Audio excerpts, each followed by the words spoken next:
Hello, hello, Dr. Paris Love here, Declutter Across America. So we are here helping a client actually move because they're going to close the end of this week. But we have to declutter before we can move everything out. So this is going to be, I'm timing myself because I love to see how fast I can get something done. So I am home alone. I love it when I'm home alone. So I'm just going to pan around so you can see what I have to do. So I'm excited. I live for this stuff.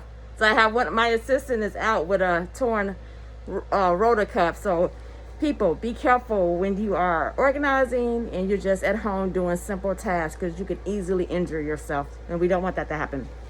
So I am here alone. My client went out, so I'm gonna see how fast I can get this done by myself. And I'm thinking probably about 2 hours, max 3. So we'll see. So I see you soon.